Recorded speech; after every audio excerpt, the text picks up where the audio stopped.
नमस्कार दोस्तों, विशाल एपिक्स में मैं डॉक्टर विशाल शिवरे आप सभी का सहृदय से स्वागत करता हूं।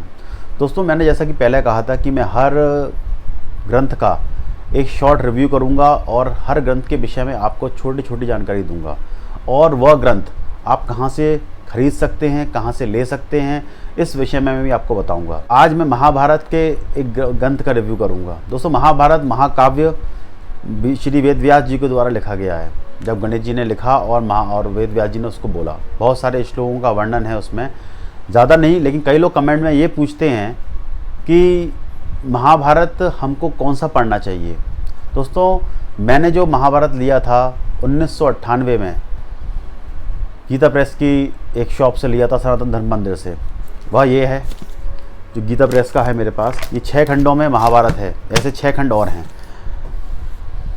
काफ़ी पुराना और काफ़ी दिलचस्प ग्रंथ है ये। मेरे पास ये बहुत पुराना एडिशन है। आज की डेट में एक नया एडिशन और मौजूद है जो आपको आज आसानी से मिल जाएगा। पुराना एडिशन आउट ऑफ प्रिंट हो चुका है, अब कुछ प्रतियां उसकी मिलती हैं, कुछ नहीं मिलती। दूसरा, इसको कैसे खरीद सकते हैं ये अब मैंने आपको डिस्क्रिप्शन में दे दिया है। और दूसरा ग्रंथ जो महाभारत का है, जो अभी मेरी नज़रों में आया है, वो आउट ऑफ प्रिंट हो चुका है, जो है इसके प्रधान संपादक पंडित दामोदर सातुलेकर हैं। यह ग्रंथ आज की डेट में आउट ऑफ प्रिंट है, ना ये एग्जॉटिव है ना अमेज़न पे, लेकिन घबराने की बात नहीं है। ये ग्रंथ आपको archive.com पे स्कैन कॉपी में मिल जाएगा। उसका लिंक भी मैं आपको डिस्क्रिप्शन में दे देता हूँ, आप उसको वहाँ से डाउनलोड कर सकते हैं और उसको आसानी से अपने मोबाइल या कंप्यूटर पे या लैपटॉप पे पढ़ सकते हैं। दोस्तों, दोनों ही ग्रंथों में अंतर ज़्यादा कुछ नहीं है, सिर्फ इतना है कि जो दामोदर शास्त्री जी ने, यानी दामोदर सातुलेकर ने जो महाभारत की जो व्याख्या की है, एक्चुअल में उन्होंने संस्कृत को सीधा संस्कृत और अर्थ इस तरह से उनको समझाया है। गीता प्रेस में थोड़ा सा ये है कि गीता प्रेस में जो श्लोक हैं उनके अर्थ में थोड़ा अंतर है, बहुत मामूली सा। और कई जगह गीता प्रेस ने उनको समझाने की कोशिश की है, भाई इसका अर्थ ये हो सकता है, इसका अर्थ ये हो सकता है। तो बहुत सारी चीज़ें गीता प्रेस का भी जो महाभारत है बहुत अच्छा है, मैंने उसको पढ़ा और बहुत सारी चीज़ें उसके अंदर हमको मिलती हैं। महाभारत पढ़ना आवश्यक क्यों है? महाभारत एक बहुत ज्ञान का ग्रंथ है।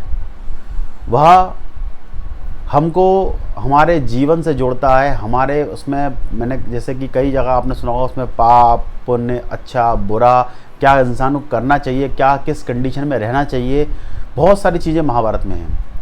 हमने महाभारत को टीवी सीरियल के माध्यम से देखा, लेकिन अगर आप महाभारत को पढ़ेंगे तो काफ़ी रहस्य ऐसे हैं जो टीवी सीरियल से बहुत हटके हैं, काफ़ी पक्ष ऐसे हैं जो टीवी सीरियल में आप जो देखते हैं वो हटके हैं। तो महाभारत पढ़ना बहुत ज़रूरी है, देखने से कई गुना ज़्यादा। दूसरा, महाभारत में जो गीता, भगवत गीता जो भगवान श्री कृष्ण के द्वारा कही गई है अर्जुन को, वो महाभारत से निकाली गई है। भगवान कृष्ण और पांडवों का पूरा जीवन चरित्र, कौरवों का पूरा जीवन चरित्र, इसके बारे में बहुत ब्रीफ नॉलेज आपको मिलती है। दूसरा, एक विस्तार से एक वर्णन मिलता है, एक अलग इमेजन आपके दिमाग में बनता है, एक अलग आपका IQ बनता है महाभारत के ग्रंथ को पढ़ने से।